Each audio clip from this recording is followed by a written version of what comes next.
Do Outro Lado do Rio, da autora Kátia Gilaberti, ilustrado por Bruna Assis Brasil. Banho de rio e banho de chuva eram as diversões favoritas de Anaí. Desde muito pequena, ela havia aprendido a nadar e a pescar com seu pai, e todos os dias se banhava na água fresquinha do ribeirão próximo à aldeia, acompanhada da capivara Lua. As duas deslizavam suavemente pela correnteza, e Lua parava quando lhe apetecia alimentar-se das plantinhas que floresciam em torno das margens. Quando o sol já ia alto, Anaí se deitava numa praia de areia, escondida no remanso do rio, e Lua a seguia. As jaçanãs logo se aproximavam e punham-se a catar minúsculos carrapatos e parasitas no dorso avermelhado da capivara. Muitas vezes os macaquinhos da mata apareciam e vinham bulir com Lua, sempre mansa e paciente. Nas noites de tempestade, Anaí gostava de observar, como que hipnotizada, os relâmpagos que riscavam o céu e os trovões que faziam seu coração pulsar mais forte, como a música sincopada dos chocalhos e tambores nas festas da tribo, quando ela se enfeitava com penas e seu corpo era pintado de urucum e de suco de jenipapo. Logo que a chuva amainava, a indiazinha deixava a água molhar o seu rosto e o seu corpo até ficar completamente encharcada. Desde os tempos imemoriais, sua tribo se fixara na região. Muito antes de ali se estabelecerem as grandes fazendas de gado e as plantações de milho e soja. Na época do plantio e da colheita, os homens da aldeia passaram a trabalhar nas fazendas, e ao longo dos anos, esse contato fez com que assimilassem o português além da língua de seus antepassados. Os ancestrais de Anaí sempre tiveram uma ligação forte e quase mágica com um bando de capivaras que povoava a lagoa e o rio vizinho. Não as caçavam, não comiam a sua carne, nem utilizavam o seu couro. Sem buscar aprisioná-las, acompanhavam o seu ciclo, nascimentos e mortes, como se fossem também membros da tribo. No dia em que completou 6 anos, Anaí foi levada pela mãe à oca de uma velha índia, que guiou a menina pela mata até a entrada de uma gruta muito estreita, quase encoberta por arbustos. No interior, com a ajuda de uma tocha trazida pela velha índia, Anaí descobriu fascinada pinturas feitas nas paredes por seus antepassados, que reproduziam a aldeia cercada de capivaras. Naquela noite, foi-lhe confiada a pequena Lua. Desde então, tornaram-se inseparáveis, assim como, há pouco mais de um ano, sua mãe se apegara à capivarinha Amana. Agora adulta, Amana exibiu o ventre protuberante e redondo à espera de seus pequenos. Numa manhã de muito calor, Anaí se deixou levar, distraída pela corrente fraca do ribeirão, para paragens muito além da pequena praia de rio onde costumava brincar. Quando se deu conta, estava já na divisa de uma fazenda. Na outra margem, sobre uma pedra chata, longa e lisa, uma menina lia um livro de capa colorida. Seu cabelo cintilava ao sol. Anaí não conseguia despregar os olhos daquela criatura estranha. Branquinha como a areia, os cabelos vermelhos como o fogo e o urucum. Como se pressentisse ser observada, a menina subitamente desviou a atenção do livro. Deu com Anaí e Lua imersas no ribeirão. A água não está muito fria? Meu nome é Manuela. E o seu? Anaí emudeceu. Quando Manuela tirou os sapatos e entrou no rio, Anaí se afastou, ligeira com a lua. Voltou, contudo, no dia seguinte. Manuela estava sentada no mesmo lugar como se a esperasse. Como é o seu nome? Anaí. E este bichinho tão bonitinho? Desta vez, Anaí deixou Manuela se aproximar. Lua, sempre mansa com outros bichos, era arisca com gente, mas permitiu que a Manuela a acariciasse. Eu moro em São Paulo, vim passar as férias com os meus avós na fazenda. Anaí não compreendia inteiramente o que Manuela dizia e permanecia em silêncio. O cabelo ruivo e encaracolado da menina a intrigava, mas o seu riso era contagiante. Ficaram longo tempo a brincar no rio. Deixavam-se escorregar pela correnteza e depois nadavam de volta até a pedra que marcava a entrada da fazenda. Só no final da tarde, Com o fogo do sol já se recolher no horizonte, Anaí regressou à aldeia com Lua. Após o jantar, Manuela tinha o costume de aninhar-se na rede da varanda com a avó Berenice. O colo da avó cheirava a alecrim e manjericão, a rosas e jasmim. Manuela fitava o céu e tentava identificar as constelações, como lhe ensinara o avô Jacinto. Ela gostava, sobretudo, das noites de lua nova, quando, no céu escuro, as estrelas pareciam agigantar-se e despejar sobre a fazenda uma chuva de luz. Na cidade, ela nunca via as estrelas. Era a primeira vez em que Manuela visitava a fazenda. Seu pai, Miguel, vinha todos os anos e se embrenhava pelos rios em longas pescarias com Jacinto. A mãe de Manuela preferia ficar na cidade. Queixava-se do calor da fazenda, das picadas dos mosquitos, do coachar das rãs e dos pios das aves noturnas, que não a deixavam dormir. Até então, a menina só conhecia os avós paternos por uma fotografia do casamento de seus pais, na qual mal conseguia distingui-los de outros parentes. Agora, Berenice e Jacinto se haviam tornado uma parte real da vida de Manuela, que ela antes preenchia com a imaginação e o coração. Naquela noite, Manuela conversou com a avó sobre o encontro com Anaí e Lua. Queria saber que animalzinho era aquele tão engraçado e doce. Pela sua descrição, é uma capivara, Manuela. Há muitas aqui na região. São herbívoras, alimentam-se das plantinhas do rio.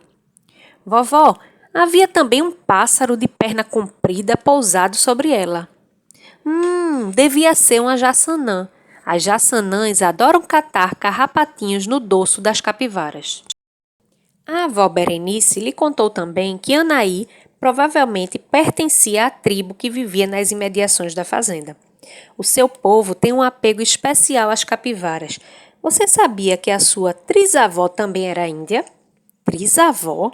Sim, a avó do seu avô Jacinto. Verdade? Ela era como Anaí? Sim, acho que é por esse sangue que lhe corre nas veias, que seu avô tem um amor tão grande por essa terra, por esse rio, pelos animais da floresta. Reparou como nossa fazenda é diferente das outras? Seu avô mantém as culturas tradicionais, não esgota a terra, evita poluir o rio. Deixamos espaço para a floresta respirar. Vovó, um dia podemos visitar a aldeia de Anaí? Anaí e Manuela passaram a se encontrar todas as manhãs na beira do rio.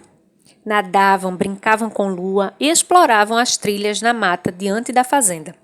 Manuela desabrochava com tanta liberdade, corria descalça pelo pomar e pelo jardim, comia fruta no pé e aprendia a diferenciar os pios das aves. Sua avó Berenice a acompanhava à distância, o olhar cheio de ternura e cumplicidade.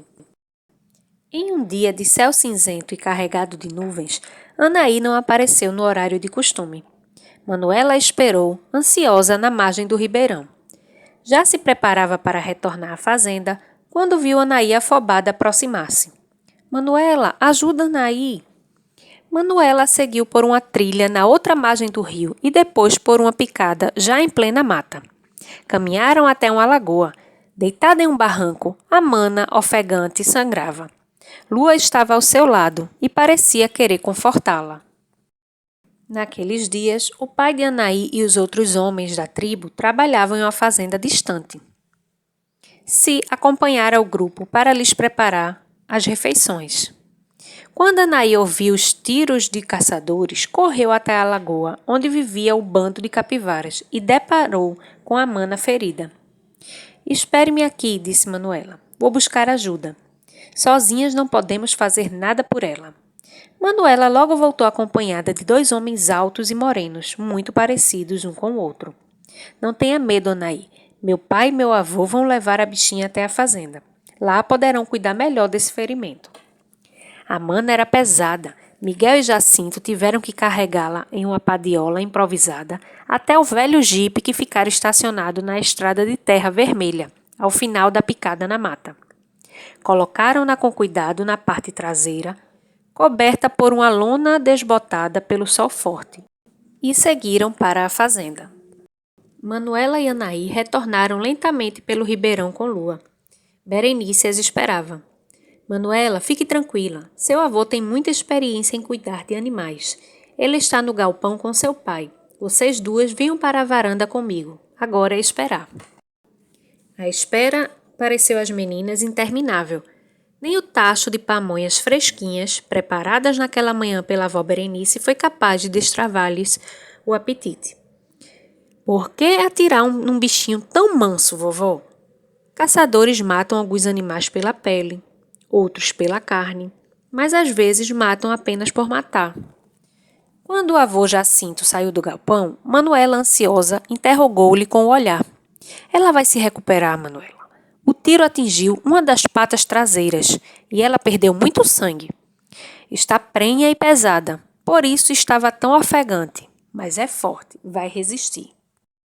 Durante 3 dias, todos na fazenda se revezaram nos cuidados com a Mana. Alimentavam-na com folhagens, trocavam o curativo na pata ferida e umedeciam o seu corpo com a toalha molhada, para que não sofresse demais com o calor. Quando a Mana finalmente pôs-se de pé, o pai e o avô de Manuela a transportaram de jipe até a aldeia. Lá, Jacinto e Miguel a carregaram até uma oca afastada, onde vivia uma velha índia. Era a curandeira da tribo. Depois de examinar a pata de Amana, ela macerou algumas ervas num pilão e as aplicou sobre o ferimento, que cicatrizava sem infeccionar. Com firmeza, agradeceu-lhes por terem salvo Amana. Ao se aproximar o final das férias, o avô de Manuela propôs que fizessem um passeio ao entardecer. Acompanhados de Miguel e Berenice, partiram todos no velho jipe até a aldeia. Anaí os esperava com si, que os levou até a lagoa, onde havia encontrado a Mana ferida. Em um recanto à sombra, a Mana, já recuperada, amamentava 4 pequenos bebês. 3 deles tinham a pelagem castanha e um menorzinho tinha o pelo de um vermelho intenso. Aos risos, Anaí apontou para o pelo vermelho da pequena capivara e para o cabelo ruivo de Manuela. Se lhes explicou que era uma fêmea e que a tribo havia decidido que a família de Manuela teria sua guarda. Manuela se encantou com a capivara bebê. Que nome quer dar a ela? Perguntou-lhe Si. Pitanguinha, decidiu Manuela, e todos desataram a rir. Naquela noite, a família de Manuela partilhou com a tribo de um pirão de mandioca e peixe à volta de uma grande fogueira. Se pintou os rostinhos de Anaí e Manuela com urucum e suco de genipapo, e as duas dançaram ao som dos maracás. Quando se despediram, Anaí presenteou Manuela com um cilindro de madeira comprido, pintado com delicados desenhos de capivaras. Ao movimentar o cilindro, Anaí produziu o som de um toró, que aos poucos arrefecia e se transformava em uma chuva fininha. É um pau de chuva, Manuela, explicou a avó Berenice. Quando Manuela estiver longe e quiser falar com a Anaí, escute a chuva. No avião de regresso a São Paulo, Manuela não conseguia desgrudar o rosto da pequena janela oval. Tristonha, despedia-se em silêncio das matas, do rio, dos avós Berenice e Jacinto, de Anaí. Vou sentir tanta saudade, pai. Miguel a abraçou com carinho. De agora em diante, você é parte da fazenda, Manuela. Vou trazê-la sempre comigo.